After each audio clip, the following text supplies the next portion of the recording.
In the opening minutes of Game of Thrones, we see a Night's Watch deserter captured by Ned Stark. The man is terrified, raving about white walkers, pale shadows, glowing eyes, corpses that rise again. Ned, bound by duty and the law, executes him without hesitation.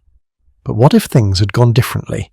What if Ned Stark, Lord of Winterfell and Warden of the North, had believed him? Not dismissed the tale as madness, not buried it under honour or politics, but instead seen it as a warning, a call to arms from the edge of the world. And what if this happened just as King Robert arrived in Winterfell seeking Ned's help, after the sudden death of Jon Arryn? Hello everyone, and welcome to Storyteller's Codex. Here, we delve deep into the rich lore of The Lord of the Rings, A Song of Ice and Fire, and the vast worlds beyond. Welcome. Let's set the stage. King Robert Baratheon has just arrived at Winterfell. He's come north to offer Ned Stark the position of Hand of the King, following the sudden death of Jon Arryn.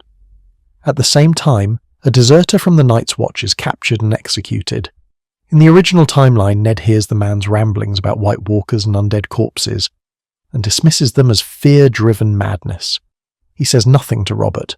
No action is taken. But in this alternate timeline, everything changes, because Ned Stark decides to believe him. He doesn't take it as superstition or desert-crazed nonsense. He sees the man's fear. He speaks with Benjen, hears about missing rangers, and starts putting the pieces together. He remembers the old stories, some half-whispered even in his own childhood, and this time he doesn't shrug them off. And more importantly, this is happening while the king is already in Winterfell. That makes all the difference. Instead of preparing to ride south and get tangled in politics, Ned brings the concern straight to Robert. At first, Robert laughs it off. He's not a man who spends much time thinking about prophecy or ancient enemies, but he trusts Ned. And with Jon Arryn freshly buried, Robert is already feeling uneasy, so while he doesn't commit to any drastic action, he agrees to delay his return south, and sends word to Dragonstone, to Stannis. Meanwhile, Ned gets to work. Quietly, he begins reinforcing northern defences. He contacts the Night's Watch, offering more men, food and steel. He sends ravens to trusted bannermen, like the Umbers and the Manderleys, not for open war yet, but for vigilance. And this time he does not allow Benjen to go ranging beyond the wall.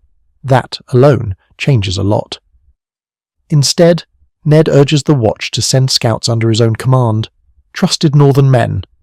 Within weeks, those scouts begin to vanish, and when the first half-frozen survivor stumbles back to Castle Black, raving about corpses that don't stay dead, the North starts to believe what the rest of the realm still thinks is myth. For now, everything still looks calm, but under the surface, Westeros is already starting to bend in a new direction. The wall is no longer just a border, it's a warning, and thanks to one decision by Ned Stark, that warning won't be ignored. With King Robert lingering in Winterfell, and Ned Stark raising quiet alarm over what lies beyond the wall, it doesn't take long before another Baratheon is drawn into the situation, Stannis. In the original timeline, Stannis is isolated on Dragonstone, bitter and ignored, slowly being pulled into Melisandre's shadowy world. But here, things play out very differently. Robert doesn't just send Stannis a raven, he sends a royal summons. After all, Jon Arryn was a father figure to both Robert and Stannis. His death still weighs heavily on them, but with Ned Stark now speaking of ancient threats and vanished rangers, and with Robert already shaken by the recent loss of his hand, he wants someone he trusts looking into things beyond politics. And Stannis, he listens, not because he believes in ghosts or prophecies, but because he believes in duty, the law, the realm. If something is truly stirring in the north, it must be dealt with before it becomes a threat to the crown. He brings with him Ser Davos, a seasoned voice of reason, and, more importantly, Melisandre. Now here's where things shift. In the original timeline, Melisandre is fixated on Dragonstone, Azor Ahai, and visions of a boy with king's blood. But in this altered timeline, her flames show her something different. She sees the wall. She sees ice and shadow. She sees fire swallowed by cold. When she arrives in the north, she tells Stannis plainly, "Your war is not in the south. It lies beyond the wall." And for the first time, Stannis doesn't dismiss her. because now he has multiple sources all pointing to the same thing. Ned's warnings, the Night's Watch ravens, Melisandre's visions and reports of strange events from the Gift and the Frostfangs. Stannis does what he rarely does in the original story. He takes initiative early. He redirects resources from Dragonstone. Ships are sent to White Harbour instead of Storm's End. Davos begins arranging grain shipments to Eastwatch, and when the first refugees begin to arrive from the far north, wildlings, half-starved, fleeing an unseen terror, Stannis makes his move, not as a usurper, not as a claimant to the throne, but as a commander of the realm. Robert, meanwhile, starts to see his brother in a new light. Stannis is grim, yes, but reliable, focused, unshakable, and the south has gone quiet, no obvious plots, no open rebellion. So he lets Stannis handle the wall while he remains in the north longer than he ever planned. By this point, months have passed since the deserter's execution. The Night's Watch is no longer isolated. Supplies flow north. Builders reinforce the gates. Rangers are better equipped. And for the first time in over a century, the Seven Kingdoms begin preparing for war beyond the wall. But this growing focus on the north creates a vacuum elsewhere, one that Tywin Lannister is more than eager to exploit. While Ned and Stannis prepare the realm's defences against the growing threat beyond the wall, the south doesn't stand still. Tywin Lannister, Lord of Casterly Rock and the most cunning player in Westeros, sees opportunity in the distractions up north. In the original timeline, Tywin's attention is split between maintaining control of King's Landing through his son's regency and managing the War of the Five Kings. But here, with Robert still alive and ruling from Winterfell and Stannis entrenched in the north, Tywin's patience pays off. He recognises that Robert's court, distracted and stretched thin, is vulnerable. Tywin begins a carefully orchestrated campaign of influence, strengthening Lannister alliances across the realm. He uses his vast wealth to buy favours, secure marriages, and quietly undermine Robert's hold on the throne. More importantly, Tywin watches the Baratheon brothers closely. Stannis, consumed with the wall, becomes isolated politically. Robert, hesitant and unsure after recent events, becomes more dependent on his hand, Ned, who's focused on northern defence. Tywin plants seeds of doubt in key houses, whispers that the crown is weak, that the realm needs a strong hand, a firm ruler who can keep the chaos at bay. Behind the scenes, he sharpens a plan. If the Night's Watch and Stannis become bogged down fighting shadows and ice, if Robert's rule falters, Tywin will be ready. He will position himself not just as a hand, but as the power behind the throne, or perhaps even the throne itself. His plan hinges on control of King's Landing and the loyalty of the City Watch. He moves his trusted agents through the capital's underbelly, preparing for the day he can make a decisive move. Tywin is patient. He knows this is a long game. While the realm faces an ancient enemy from the north, Tywin waits in the shadows, ready to seize power when the time is right. While the north braces for the dead, and Tywin sharpens his political blade, the Iron Islands are restless. Balon Greyjoy, sensing the shifting tides, seizes the moment. In this timeline, Balon's rebellion is sparked not only by the usual grievances, taxes, autonomy, but also by whispers of the instability at the wall and the distracted crown. The Ironborn fleet moves swiftly, raiding along the western coasts, drawing men and ships away from the southern powers who are focused north. But here's the twist. Euron Greyjoy, long thought missing or dead, returns not alone, but with an unexpected alliance. Through shadowy dealings and dark sorcery, Euron has sailed east, to the lands beyond Ashai, where he has forged ties with mercenary armies and sorcerers alike. His return is marked by a fleet unlike any seen before, ships draped in strange banners, carrying warriors wielding unfamiliar weapons and arcane knowledge. Euron's plan is clear. Capitalise on Westeros's distraction, carve his own empire amid the chaos, and perhaps even claim the Iron Throne. This Eastern alliance is more than mere mercenaries.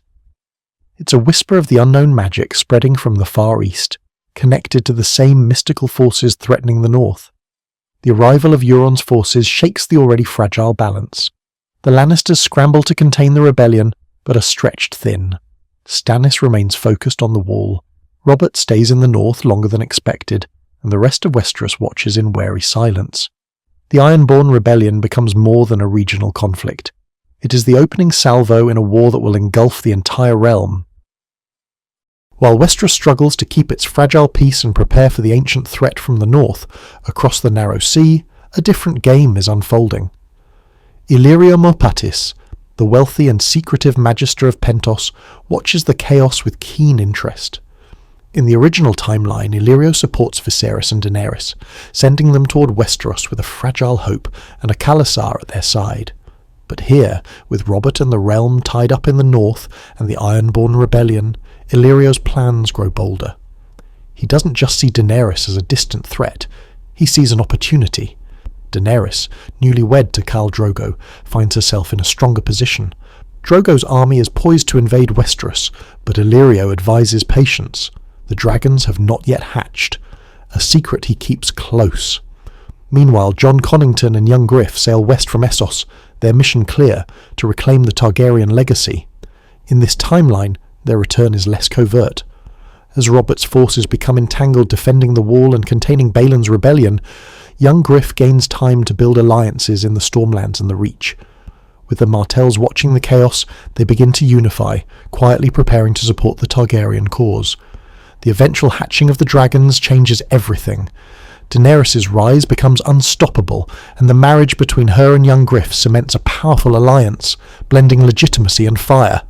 This alliance from the east poses a looming challenge to the already divided Westeros. Years stretch on. The war at the Wall drags, and the old world order begins to unravel, setting the stage for a clash not only of swords, but of dragons and ancient magic. As the north strains under the weight of the supernatural threat, and the Ironborn spread chaos along the coasts, the south is quietly coming to life. The Martells of Dorne, long isolated but fiercely proud, see their chance. In this new timeline, the instability in the realm and the growing power of the Targaryens present a rare opportunity. Prince Doran Martell, patient and calculating, begins to rally the fractious Dornish houses, weaving them into a tighter, more unified force. But Dorne's ambitions don't stop there. Recognizing the legitimacy and strength in the Targaryen claim, Doran pursues a bold strategy, an alliance cemented by marriage. Young Griff, the true-born son of Rhaegar Targaryen, and Daenerys Targaryen's growing power become the foundation of this plan. The union between young Griff and Daenerys not only combines fire and blood, but also symbolizes the hope of a reunited Westeros. With Martell's support, this alliance gains not just legitimacy, but resources and troops, a southern coalition that Westeros has not seen in generations. This new alliance sends ripples through King's Landing and the other great houses. The Lannisters, already stretched thin, face a formidable challenge on multiple fronts. As the Martells prepare for war, alliances are tested, betrayals become common, and the Game of Thrones grows even more deadly.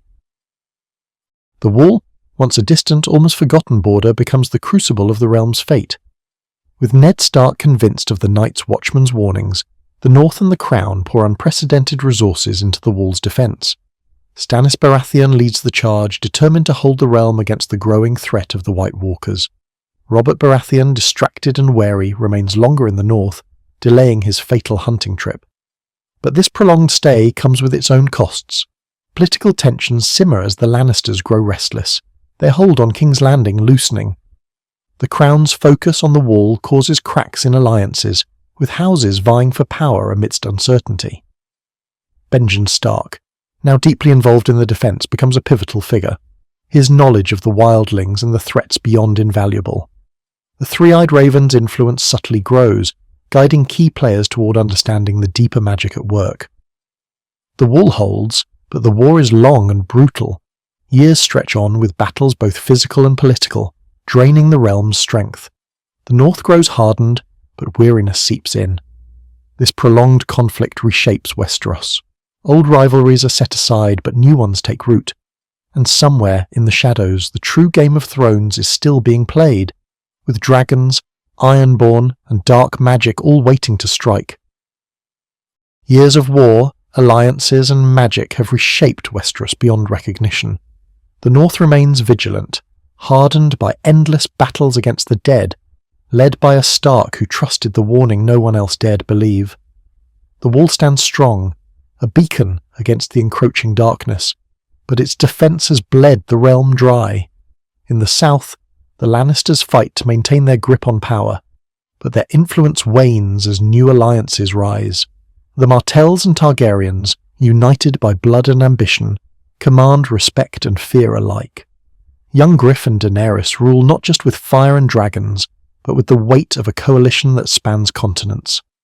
Euron Greyjoy's Eastern-backed forces threaten the coasts, bringing an unpredictable wildcard into the fray.